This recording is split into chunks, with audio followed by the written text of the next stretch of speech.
Hi, I want to talk about action movie Face Off. In an earlier video, I talked about John Woo's best film Hard Boiled. Face Off is his second best. John Woo's first two Hollywood movies were Hard Target and Broken Arrow.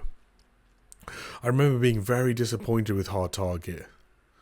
Broken Arrow was an improvement, but not peak John Woo.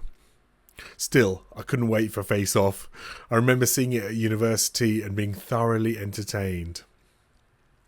Hard Boiled is director John Woo's Hong Kong pinnacle. Face Off is his American pinnacle. I bought the uncut version of Face Off on DVD back in the day, and now, 29 years after first watching, I bought the 4K.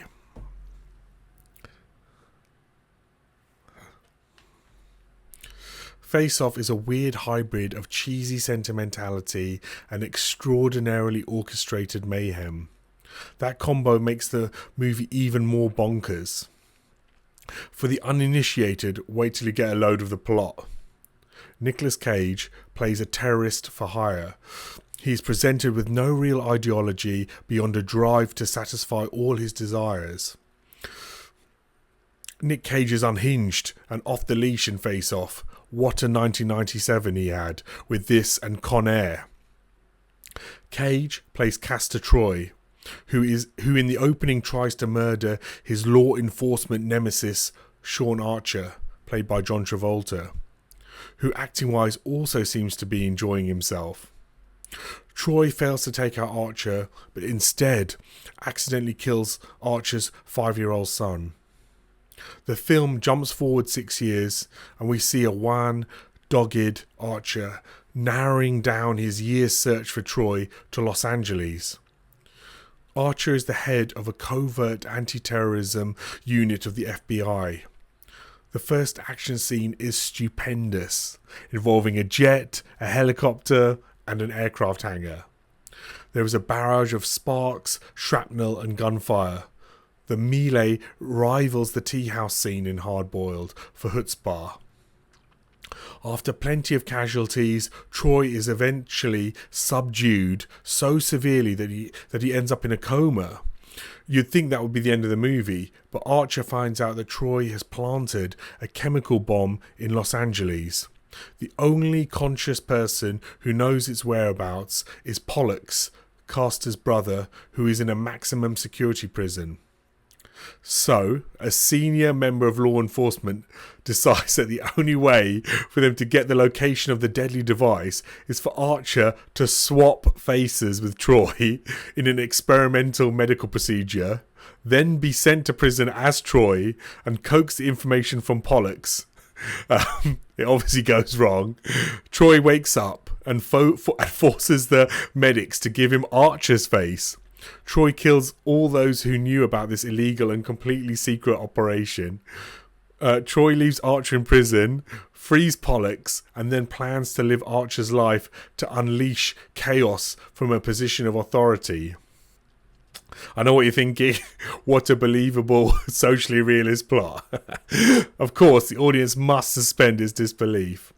The story is so distinctive and wacky that Jason Statham's character in action comedy movie Spy asks about a face-off machine.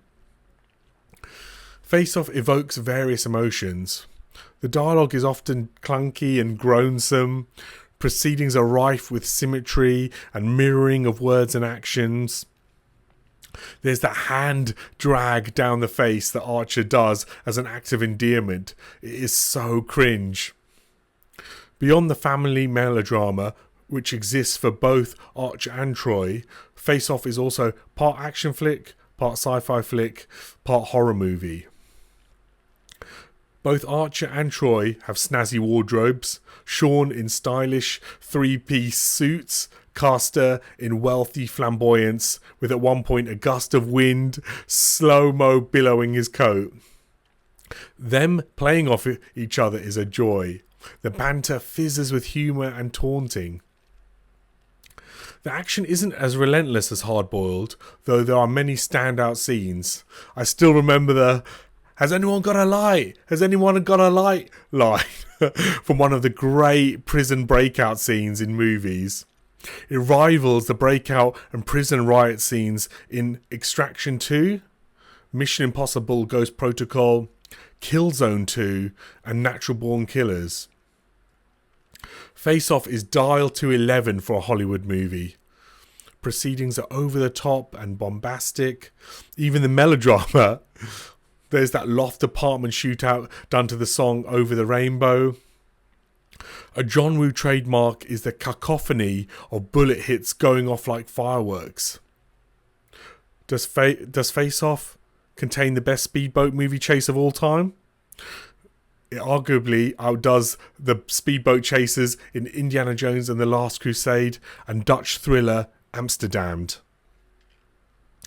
All I'll say about the ending is that Face Off should have concluded before it did, in the ambulance.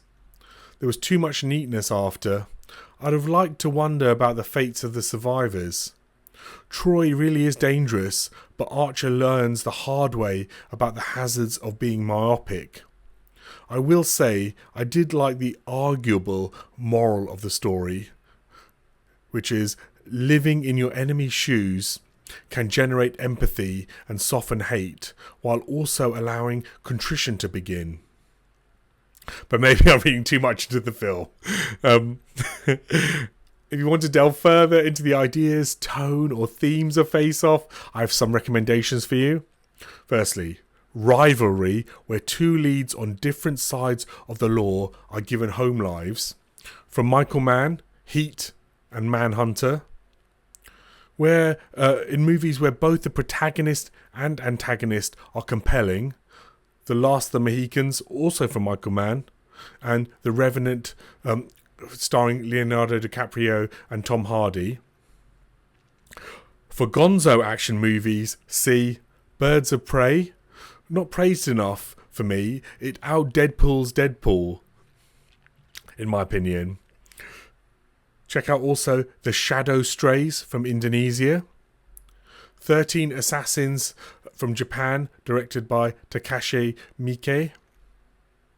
I hope I'm pronouncing his name right.